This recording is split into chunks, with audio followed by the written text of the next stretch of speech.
지금 골로새서에서 우리가 구체적인 인간관계, 특히 사실 가정에서의 인간관계를 이야기했거든요. 그러니까 남편과 아내의 관계, 또 자녀와 부모와의 관계, 그리고 종과 상전의 관계. 사실 그것도 원래는 이 가정 안에서 일어나는 관계라고 했죠. 근데 이것은 이제 지금은 종과 주인이 없으니까 사회적 관계에서 이 윗사람과 아랫사람, 강자와 약자, 또는 갑과 을, 모든 면에서 생각해 볼 수 있습니다. 근데 이런 이 부분에 설교를 할 때마다 항상 제가 마음에 걸리는 부분이 있습니다. 내가 들을 건 안 듣고 상대편 들을 것만 듣는다는 거예요.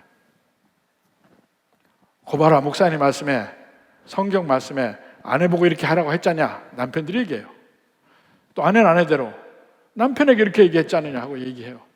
그게 아니고 내게 하는 하나님 말씀만 받기를 바랍니다. 상대편에게 하는 얘기 받지 마세요. 더군다나 남편 아내 말고 부모 자식 간의 관계는 언제나 상대적이잖아요. 내가 부모도 되고 자식도 되잖아요. 더군다나 여기 나오는 종과 상전의 관계 마찬가지예요. 내가 누구에게는 아랫사람이고 누구에게는 윗사람이에요. 누구에게는 을이고 누구에게는 갑이에요. 누구에게는 강자고 누구에게는 약자예요. 양쪽의 관계가 다 있습니다. 그러니까 그럴 때마다 내게 주시는 말씀만을 따져야지 상대편에게 주는 말씀은 따지면 안 됩니다. 그리고 대부분의 내게 주시는 말씀은 거기에 조건이 달려있지 않아요. 상대편이 어떻게 할 때 이렇게 하라, 뭐 이런 상대편에 관한 조건이 없습니다. 그걸 다시 한번 꼭 생각해 보시기 바라고. 자, 이제는 상전들아 하는 면에요. 그러니까 윗사람 또는 갑의 위치, 강자의 위치, 높은 자리, 뭐 이런 다 상전들아 의와 공평을 종들에게 베풀지니, 상전에게 이렇게 하라고 의무를 지어주는 거예요. 그 당시 로마에서 종들은 아무런 권리가 없죠. 오직 노예들은 이 의무만 있을 뿐이야. 권리는 없어요. 노예의 권리라는 게 세상에 어디가 있어요? 모든 권리는 주인에게만 있습니다. 모든 의무는 종에게만 있어요. 노예에게만 있어요. 그러니까 주인은 노예를 아무렇게나 할 수 있는, 물건 취급을 해서 없앨 수도 있는 권리를 다 가지고 있었습니다. 그런데 오늘 본문에서는 그러한 노예들에게 의와 공평으로 대하라고 합니다. 사실은 그 당시도 그렇고 지금도 그렇고 이 아랫사람이나 노예가 돼서 주인 또는 윗사람에게 순종하고 하는 것이 윗사람으로서 아랫사람에게 의와 공평으로 대하는 것보다는 더 쉬워요. 우선 아랫사람에게는 두려움이 있죠. 잃어버릴 게 있죠. 자기의 복지, 자기의 평강, 심지어는 자기의 목숨까지 달려있는 문제예요. 근데 주인은 아무것도 달려있지 않아요. 내가 해야 될 의무가 없는데 하나님이 처음으로 내게 의무를 지어주는 거야. 그렇게 안 할 때는 거기에 대한 세상적 의미의 페널티가 없어요. 그러니까 그걸 억지로 나를 쳐서 복종을 시켜야 된다는 건데 이게 어렵죠. 근데 여러 가지 면에서 어려운 게 가중이 됩니다. 사실은 얼마 전까지만 해도 남아프리카 공화국이 흑백 분리가 돼 있었고 백인 우월주의였어요. 모든 권리는 백인들이 가지고 있었습니다. 정치 권력도 백인이 가지고 있었고, 모든 경제력도 백인이 가지고 있었고, 모든 자유함도 백인이 가지고 있었습니다. 흑인들은 투표권도 없어요. 그럴 때 백인들 집에 주로 흑인들은 가정부리 일을 했고, 어떤 정원사나 운전기사로 일을 했고, 이렇게 그 집안을 돌보는 역할을 주로 흑인들이 했어요. 근데 그 중에 일부의 백인들이 그러한 차별을 하지 않으려는 사람들이 있었습니다. 그래서 자기 집의 가정부의 아들을, 흑인이잖아요, 아들을 사립학교에 자기 돈으로 보낸 사람들이 있어요.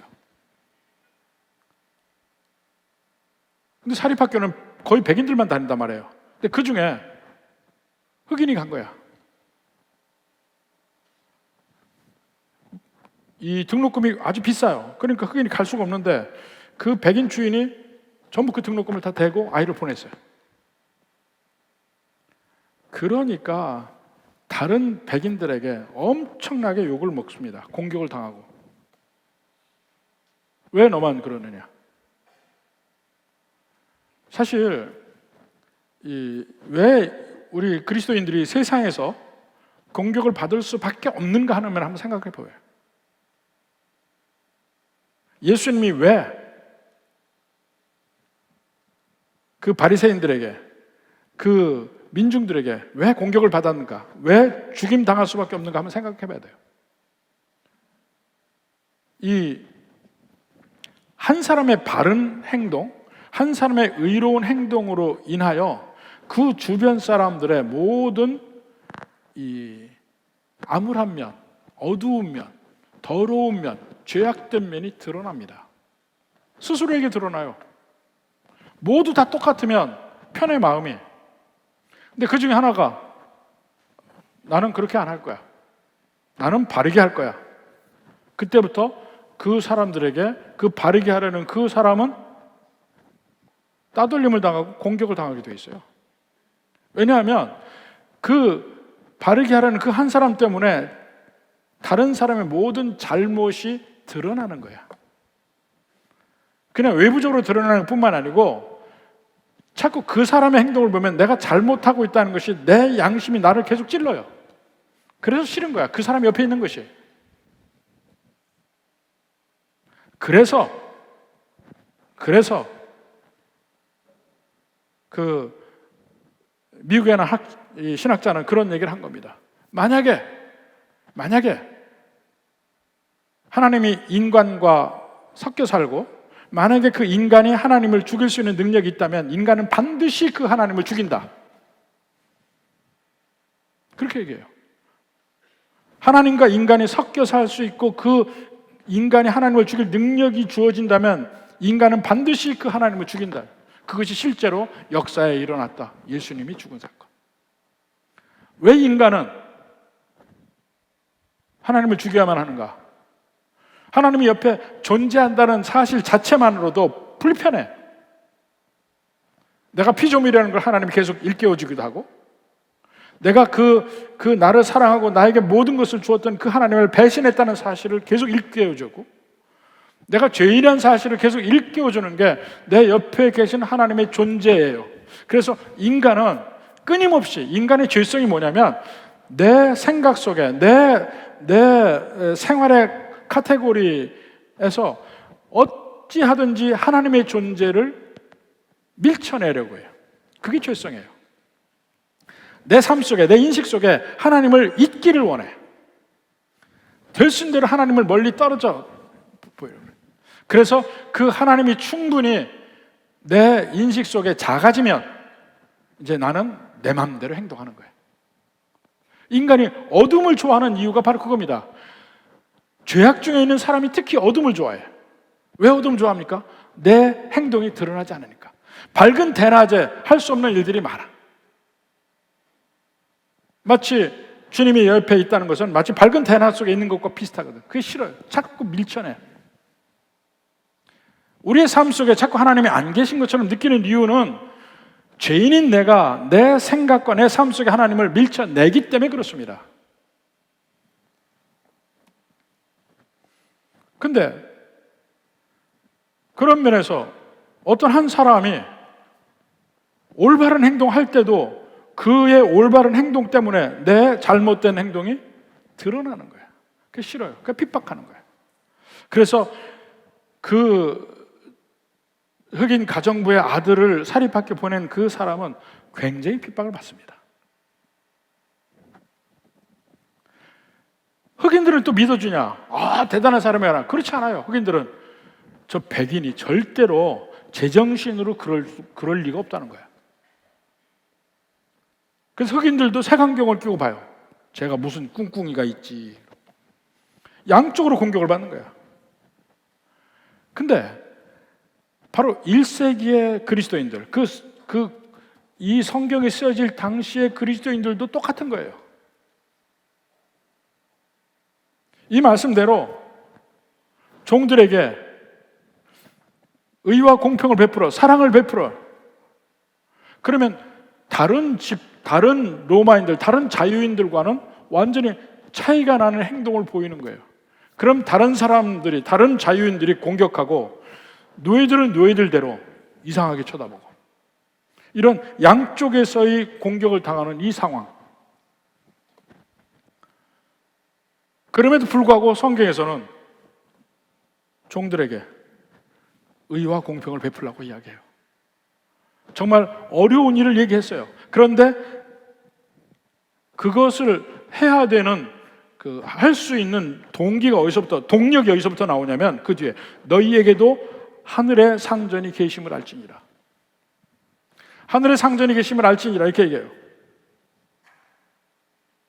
이게 뭘 얘기할까요? 하나님이 우리를 창조주이면서 우리를 사랑하시는데 어디까지 사랑하시냐면 그 목숨까지 내어주고 사랑하는 그 사랑으로 사랑하는 거예요. 그 하나님을 이해해야 돼.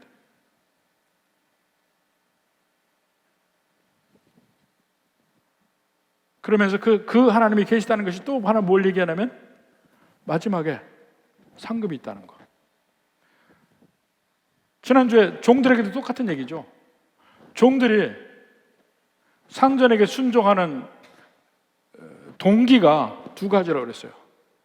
주님의 사랑을 깨닫고 주님의 사랑으로 사랑하는 것. 또 하나는 상급. 이 두 가지 면을 얘기했습니다. 여기도 마찬가지예요.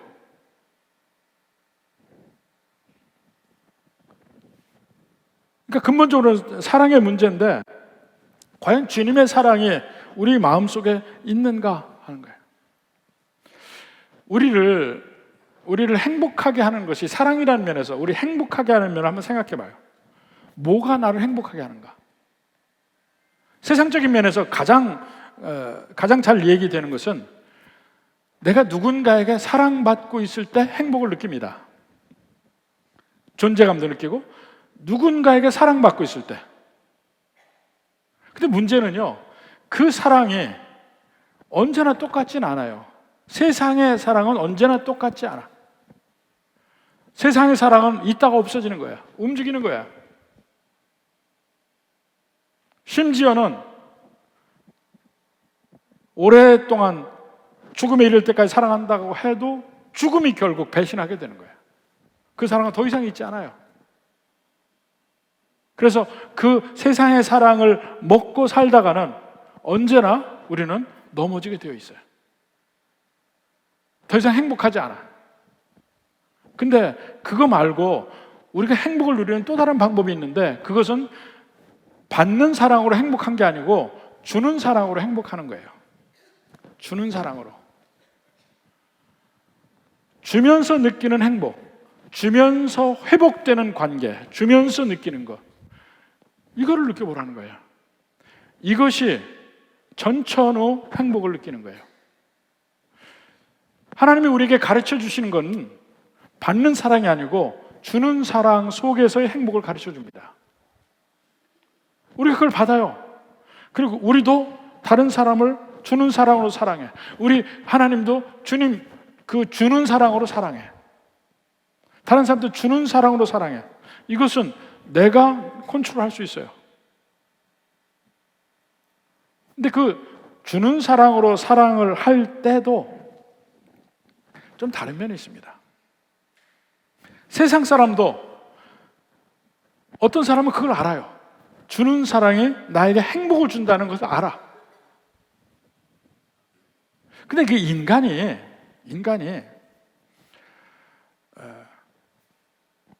왜 사는가? 무엇을 위해서 사는가?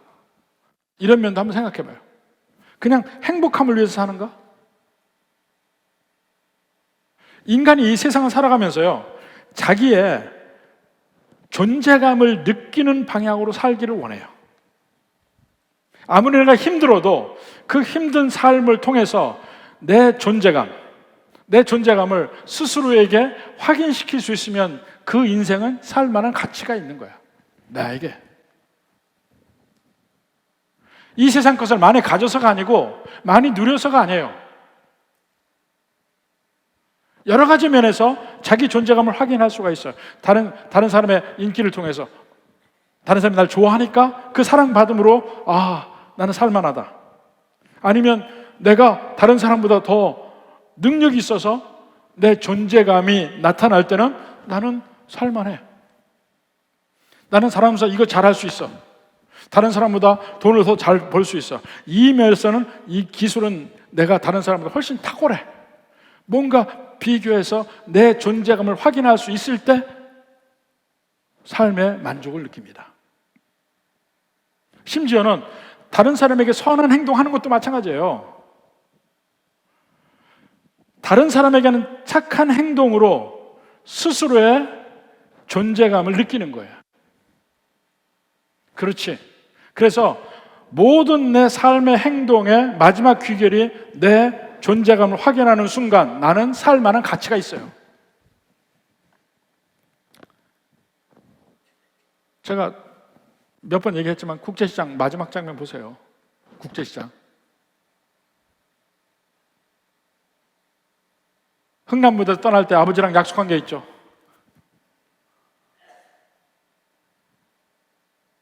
정말 온갖 것을 해서 정말 평생 힘들게 살았어요. 그래도 가정을 이루고 동생도 찾고 다 자기가 열심히 해서 한 가정을 세웠어요. 근데 마지막에 명절 때인가? 온 가족이 모였는데 이건 아버지는 존재감도 없어요. 아버지 없이 자기들끼리 막 재밌게 놀아. 자기는 외로운데 집 밖으로 나와서 하늘을 보잖아요. 그러면서 뭘 합니까? 아버지, 제가 아버지한테 약속한 대로나 했어요. 근데 참 이 인생 힘들었어요. 그렇게 얘기해요. 근데 그 가운데 그 남자의 마음은 어땠을까 한번 생각해 봐요. 힘들게 평생을 살았지만 그 가운데 자기는 자기의 존재의 가치를 느끼고 있는 거야. 자기의 존재 가치를. 이 세상에 살아갈 때 수많은 사람들이 그걸 위해서 노력해요. 물론 뭐에다가 그 가치를 두냐는 건 좀 달라. 어떤 사람은 자기 주먹을 믿고 살면서 거기서 존재 가치를 느끼는 사람이 있고, 어떤 사람은 자기 돈을 믿는 사람도 있지만, 심지어는 다른 사람을 사랑하는 행위를 통해서도 내 존재 가치를 느낀다니까요. 그래도 내가 이렇게 살았다 하는 것이. 근데 그 세상에서 느끼는 그 존재의 의미와 예수님 믿는 사람의 존재의 의미는 달라요. 달라. 내 모든 것은 내가 그래도 이렇게 힘들고 어렵게 살았지만 그래도 나는 자기의 존재 가치를 확인한 거야. 나는 그래도 이런 가정을 이뤘어. 나는 이렇게 했어. 이게 뭔가 있잖아요. 근데 그게 귀결이 내게 오면 안 된다는 거예요. 결국은 그 귀결이 주님으로 가야 된다니까. 그게 세상과 우리의 차이점이에요. 나를 올리는 이 세상의 그 어떤 것도 죄라고 얘기해요. 나를 올릴 수 있는 이 세상에 어떤 것도 없어요. 결국은 출발점은 하나님을 떠나서 이기적인 내 중심에 나에서 출발해서 내가 영광 받는 것이니까 그게 죄라는 거예요. 근데 주님의 사랑을 받아서 주님의 사랑으로 사랑을 하고 주님의 말씀대로 이것을 나를 버리는 그러한 일을 하고 보니까 그게 주님이 나를 사랑하셔서 내 최고의 행복을 위해서 그렇게 버리라고 한 거야. 그걸 보면서 마지막에 느끼는 게 주님의 사랑을 느끼는 거예요. 그 마지막 궁극이에요. 마지막 목표. 내 존재는 주님이 나를 사랑하신다 해서 출발해서 마지막에 주님이 나를 사랑하셔서 이랬구나 하고 마무리하는 것으로 끝이에요.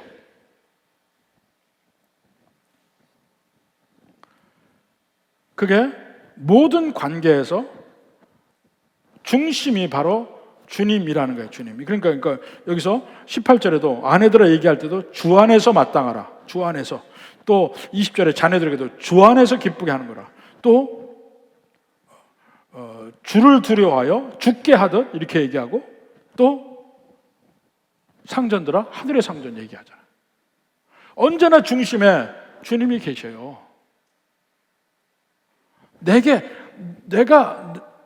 행복하고 내가 대단한 거가 아니야. 내 행복을 느끼는 거는 주님이 누리게 되는 행복의 방법을 주시고 이렇게 가게 하셔서 느낄 때마다 다시 주님께 감사가 가거든. 마지막에 이게 없으면 세상에서 착하게 사는 사람과 다를 바가 하나도 없습니다.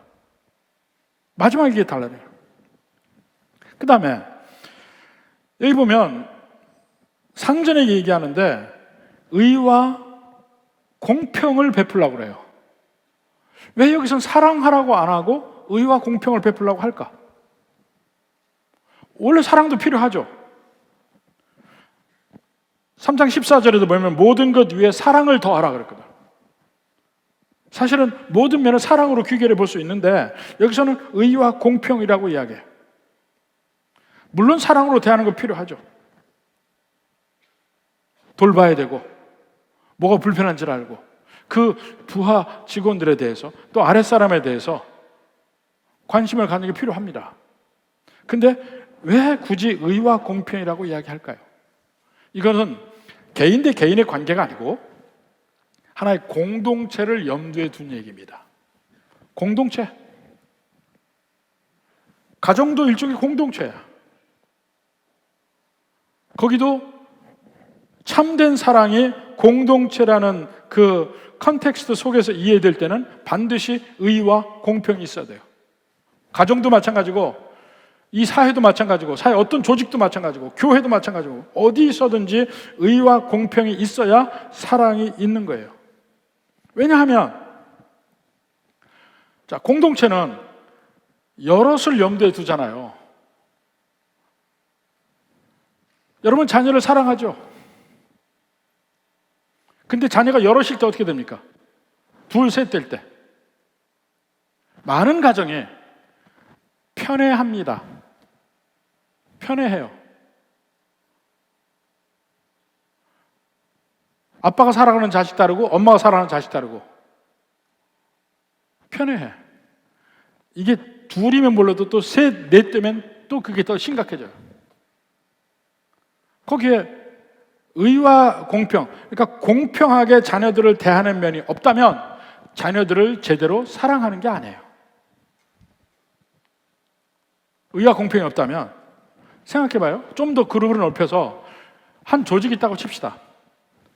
한 조직이 있는데 조직 안에서 나는 사랑이 많아. 근데 사랑이 많을 때 누구를 사랑하냐면 그 조직에 100명 있으면 아니면 10명 있습니다. 10명 있으면 그 중에 내가 2-3명만 내가 사랑해.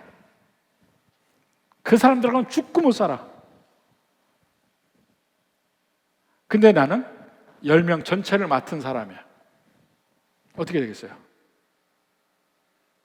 그건 진짜 사랑이 아니야. 파당을 짓는 것이고 분열을 일으키는 것이고 소수의 독재를 만들어요. 소수의 독재. 그 사람들끼리 그 사람들의 소수의 이익을 위해서만 행동을 해. 가장 대표적인 예가 공산당이에요. 공산당이 왜 문제가 되는 줄 아세요? 공평 얘기하면서 실질적으로는 공산당 지네들만 잘 먹고 잘 사는 거야. 그게 문제가 되는 거죠.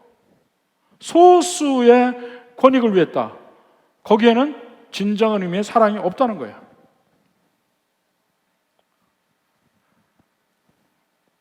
모든 조직이 마찬가지예요. 거기서 개혁의 기치를 드는 사람 보면 많은 경우에 그 중에 소수끼리만 좋아져.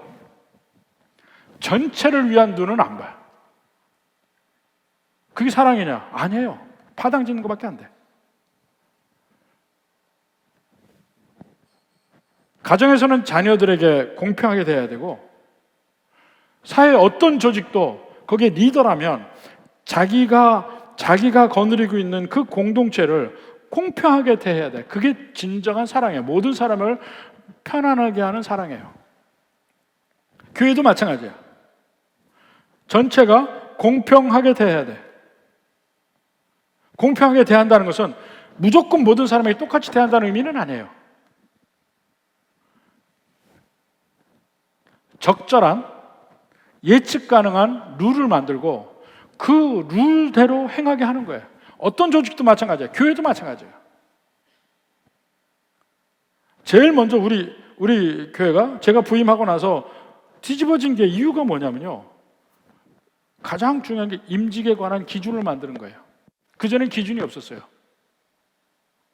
인기 투표야. 누가 더 개를 많이 하냐. 개 10개 하면 아마 떨어질걸? 한 20개는 해야 될걸? 인기 투표. 근데 명확하게 훈련과 함께 했잖아요. 근데 많은 사람들이 훈련 받거나 교회에서 헌신하지 않고 직분을 받기를 원해. 근데 거기에 공평이라는 이름으로 이 기준을 정했잖아요. 그러니까 싫어하는 사람이 나오는 거예요. 그러나 전체에게는 공평한 거예요. 이런 면이 상전에게 우선 있어야 된다는 얘기예요. 그게 진정한 사랑이라는 거예요. 그래서 좀 더 열심히 일하는 사람, 좀 더 성실한 사람, 좀 더 이 컨트리뷰션이 많은 사람, 이런 사람들 더 대우하는 분위기로 가는 것이 그게 공평해요. 무조건 모든 사람이 똑같이 하는 게 공평이 아니야. 근데 이미 룰을 정해놓고 그 룰 안에서 그대로 행해진다면 모든 사람이 거기서 평안함을 느끼는 거예요. 그리고 그것이 그야말로 공동체에서 샬롬을 이루어가는 법칙이기도 하고, 그래서 의와 공평을 베풀라 하는 얘기가 바로 그겁니다. 공동체를 염두에 둔 얘기예요.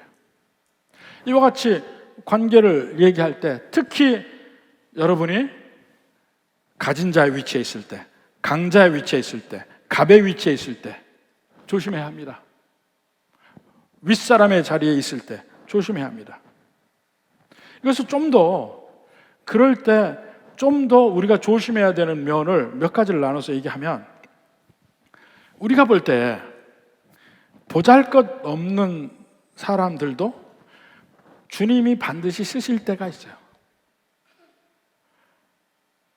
별의별 사람이 다 있잖아요, 교회 안에. 근데 눈으로 봐도 VIP처럼 느껴지고 그런 사람도 있지만 참 보잘것없다고 느끼는 사람도 있을 수도 있어요.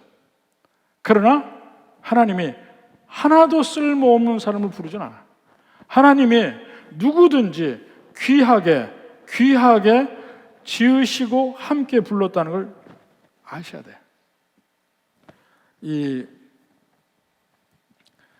그 동화 작가인 권정생 선생님이 있습니다. 거기에 대표작이 강아지 똥과 민들레라는 거예요. 좀 들어본 일이 있을 거예요. 강아지 똥과 민들레. 거기 보면 이 시골 동네에서 도린의 흰둥이가 골목 담 옆에다가 똥을 쌌어요. 그게 강아지 똥이야. 참새 한 마리 지나가다 아이고 냄새나고 더럽다 하고 갔어. 강아지 똥이 스스로 생각할 때, 야, 나는 정말 사람들이 다 싫어하는 쓸모없는 존재구나 하고 생각을 했어요. 그러다가 봄에 비가 오는데 그 강아지 똥 옆에 싹이 났는데 민들레야. 파란 민들레가 솟아났어요. 강아지 똥이 물었어요. 너는 뭐냐? 나는 예쁜 꽃을 피우는 민들레야. 어떻게 예쁜 꽃을 피우는데? 햇볕을 받고 비가 내리고. 참, 너도 필요하다. 네 똥이 비가 와서 흙 속에 들어가면 바로 내가 그걸 흡수해서 예쁜 꽃을 피울 거야. 강아지똥에 나 같은 존재도 그런 일을 할 수 있다고 하면서 희망을 갖습니다. 거기서 보면 강아지똥이 그래, 그리고 민들레 싹을 꼭 껴안는 장면이 나와요. 정말로 그 뒤에 봄비가 내려서 강아지똥이 점점 부서지고 땅에 흡수되고 바로 그 밑에 민들레에게 가서 민들레가 마침내 예쁜 꽃을 피웠다 하는 얘기예요. 그 동화야. 근데 그 내용이 뭡니까? 아무 쓸모없는 강아지똥도 민들레를 만나면 예쁜 꽃으로 변할 수 있다는 것. 이번에 크리스찬이에요. 제대로 믿었는지 잘 모르겠어요. 우리가 어떤 때는 느낄 때 진짜 그렇게 보잘것없고 쓸모없는 존재라고 느낄 수도 있어요. 나뿐만 아니고 내가 다른 사람을 볼 때, 어떤 사람을 볼 때는 존재감이 없는 사람들을 볼 수가 있다고요. 근데 언젠가 하나님은 그들을 통해서 아름다운 꽃을 피울 수도 있는 거야. 그러니까 누구에게나 그런 면에서 하나님이 지으신 하나님의 자녀라는 면을 생각하고 소중히 대할 줄 알아야 된다 하는 것입니다. 또 다른 면은 우리가 갑의 위치, 강자의 위치, 상전의 위치에 있을 때 한 행동을 결국 언제나 우리가 그 자리에 없거든요. 그걸 내려놓는 순간이 와. 그때 후회하게 될 가능성이 굉장히 많다는 거야. 내가 강자라는 것이 언제나 가는 거 아니잖아요. 그 강자의 자리에서 내려올 때, 그러니까 내가 힘이 좋은 순간이 있었는데 어느 순간에 내가 병약해지는 순간, 돈이 많았다가 돈이 없어지는 순간, 권세의 자리에 있다가 그 권세를 내려놓고, 또 어떤 회사를 다니다가 회사를 그만두게 되고, 모든 젊음 누리다가 젊음이 없어지는 순간이 오고, 마지막 궁극적으로는 죽을 때 모든 걸 내려놓죠. 그 순간에 후회하게 될 일인가 생각해 봐야 돼. 제가 전에 말씀드렸죠. 제 나이 되니까 제 친구들, 정말 잘 나가던 친구들 많이 있어요. 지금은 다 어떻게 한다고요? 잘 나가던 친구, 못 나가던 친구 다 함께 등산 다녀요. 사람이 죽을 때 조사를 해봤더니 3가지를 가장 후회를 한대. 3가지. 첫째, 좀 더 베풀 걸. 좀 더 베풀 걸. 이것은 가진 사람도 마찬가지고 못 가졌던 사람도 마찬가지예요. 가난할 수도 뭔가 있어. 좀 더 베풀 수가 있어. 근데 좀 더 나눠주며 좀 더 베풀며 살지 못한 것을 꼭 마지막 순간에 후회한다는 거예요. 우리는 뭔가 이 세상의 것도 움켜집니다. 죽음이 언제 올지 모르고 움켜져요. 근데 어느 날 죽음이 딱 오게 될 때는 이 움켜진 게 항상 많아요. 우리가 죽을 때 이 세상에 내게 주어진 것 다 쓰고 죽는 사람 거의 없어요. 항상 보면 남아.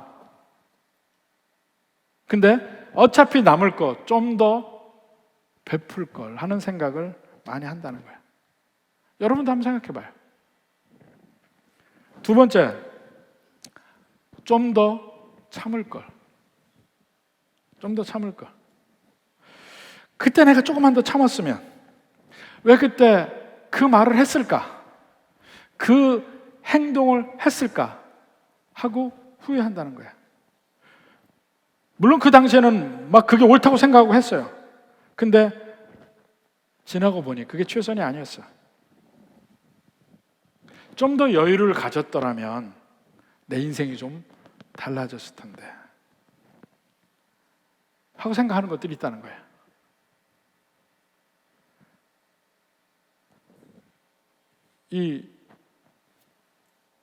어리석은 종의 비유를 한번 생각해 봐요. 예수님이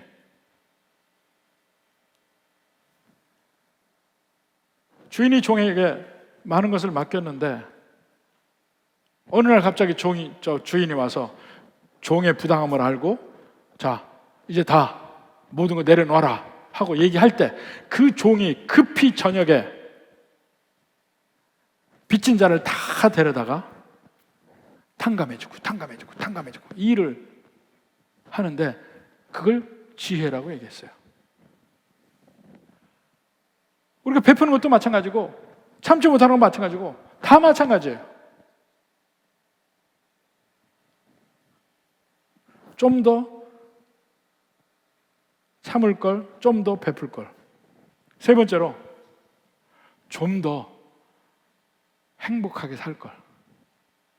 이게 무슨 얘기냐면